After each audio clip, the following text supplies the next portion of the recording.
speculazione o innovazione tecnologica, bolla finanziaria o futuro. Di certo sono nate come alternativa alle valute ufficiali. Quotate in borsa, sfuggono per ora alla regolamentazione di governi nazionali e di autorità internazionali di vigilanza. Se ne parla da anni, ma solo da poco le criptovalute hanno raggiunto grande visibilità mediatica grazie a chi ha guadagnato somme esorbitanti investendo semplicemente pochi euro. Quando si parla di facili guadagni è evidente che l'interesse cresce in maniera esponenziale. Oggi se un giornale, se un titolo su una pagina di Google dà informazioni circa le moltiplicazioni per n di quelli che sono guadagni con investimenti bassi, è evidente che l'interesse cresce in maniera esponenziale. Perché i bitcoin appassionano così tanto? Ma come sempre le cose sconosciute e le cose che potrebbero far fare soldi facili attirano. Senza dubbio qui abbiamo una simbiosi tra gli appassionati tecnologici e gli uomini di finanza, e il connubio tra finanza e tecnologia oggi come oggi è senz'altro un motivo importante dell'evoluzione. Questo appassiona e mette insieme vari strati e vari tipi di persone.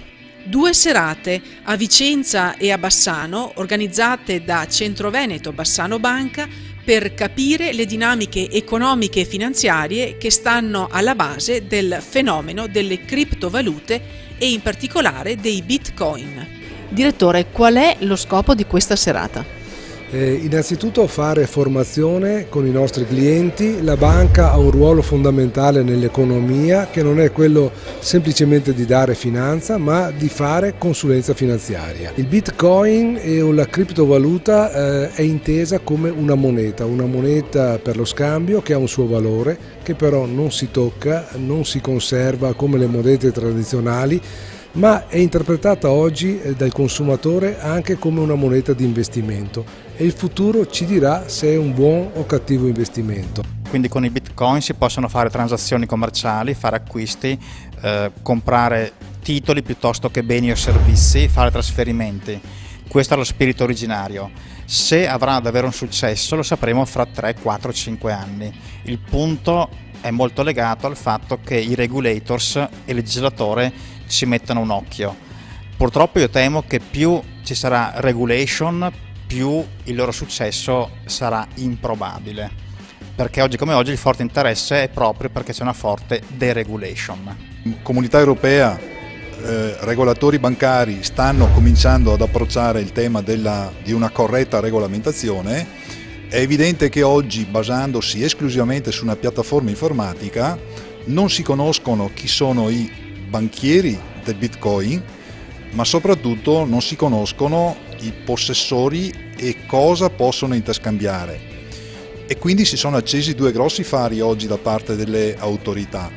Il primo faro è quello legato alla tematica dell'antiriciclaggio, molto forte a livello mondiale.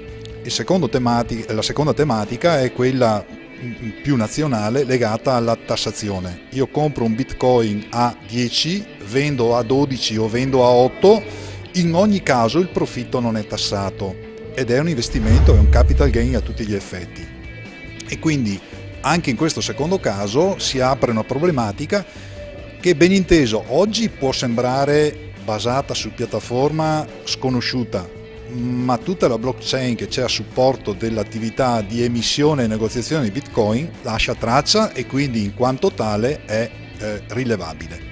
Oggi noi non suggeriamo ai nostri clienti di acquistare bitcoin. Il cliente di Centro Veneto Bassano Banca può acquistare tranquillamente da sé le proprie valute.